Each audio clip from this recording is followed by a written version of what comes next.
তোমরা কখনো মুড়ির চপ খেয়েছো বন্ধুরা? না খেলে কিন্তু একবার হলেও ঘরে করে খেয়ে দেখো, খেতে কিন্তু দারুণ লাগে। দেখো আমি বড় বাটির এক বাটি মুড়ি নিয়ে নিয়েছি, পুরা মুচমুচে মুড়ি। এই দেখো পুরা টাটকা মুড়ি। আর এই মুড়িটা যদি নরম হতো তাহলেও কিন্তু কোনো অসুবিধা ছিল না। তারপর আমি একটা 4-5টা মাঝারি সাইজের পেঁয়াজ কুচিয়ে নিয়েছি, কয়েকটা কাঁচা লঙ্কা কুচিয়ে নিয়েছি, দিয়ে দিলাম সেই মুড়ির ভিতরে। তারপরে পরিমাণ মতো সব কিছুই দিয়ে দেবো, তা তোমরা দেখতে থাকো বন্ধুরা। দেখো বড় সাইজের 2টা টমেটো কুচিয়ে নিয়েছি, সেটা দিয়ে দিলাম। এবার এক এক করে সবই দিয়ে দিচ্ছি। 2টো ডিম ভেঙে নিয়েছি, সেটা এবার দিয়ে দিলাম। তারপরে আবার বন্ধুরা দেখো আমি দিয়ে দেবো একটা ম্যাগি মশলা। এই ম্যাগি মশলাটা পুরাই দিয়ে দিচ্ছি। তারপরে আবার দিয়ে দিচ্ছি অল্প একটু কালার আসার জন্য একটু হলুদ গুঁড়ি। তারপরে আবার দিয়ে দিচ্ছি অল্প একটু লঙ্কার গুঁড়ি, কেননা আমি কাঁচা লঙ্কা কুচিয়ে দিয়েছি, তার জন্য অল্প একটু লঙ্কার গুঁড়ি দিয়ে দিলাম। তারপরে দিয়ে দিলাম অল্প একটু ধনে গুঁড়ি। তো এবার আমি দেব পরিমাণ মতো লবণ।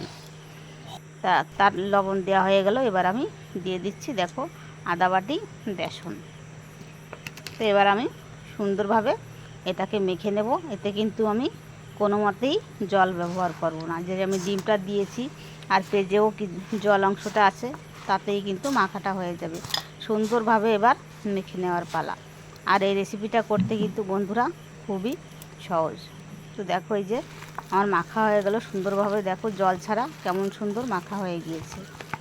তো এবার আমি একটা শেপ দিয়ে নেব, একটু দলা পাকিয়ে শেপটা দিয়ে নেব। এবার গোলও করতে পারো তোমরা, আমি একটু চ্যাপটা করে নেব। তো এইভাবে এই যতগুলি মুড়ি আমি নিয়েছি, তো সব কটাকে এরমভাবে শেপ দিয়ে সুন্দরভাবে নিয়ে নেব। আর দেখতেও কিন্তু বন্ধুরা এটা দারুণ হয়, আর খেতেও কিন্তু অসাধারণ। তোমরা বাচ্চাদের টিফিনেও দিতে পারো, চার সাথেও খেতে পারো, সস দিয়েও খেতে পারো, যেমন খেলেও কিন্তু এটা খুবই ভালো লাগে। এই যে দেখো এইভাবে আমি শেপটা দিয়ে নিলাম। আর এই পাশে আমি কিন্তু কড়াইতে তেল গরম রেডি বসিয়েছি। এই যে দেখো তেলটা কিন্তু রেডি হয়ে গেছে পুরাপুরি। তো এখন তেলটা গরম হয়ে গেছে, এবার এক এক করে আমি সবগুলি ছেড়ে দেব।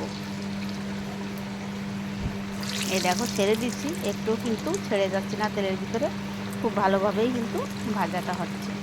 তোমরা একবার হলেও কিন্তু ঘরে সবাই করে খেয়ে দেখো। এই যে দেখো ভাজা হয়ে গেল আমার, একবারে আমি 4টা দিয়ে দিয়েছিলাম, ভাজা হয়ে গেল। এবার আমি তুলে নেব। আর এইভাবে আমি সব কটাকেই ভেজে নেব। এই দেখো সব কটা কিন্তু চপ আমার ভাজা হয়ে গেছে।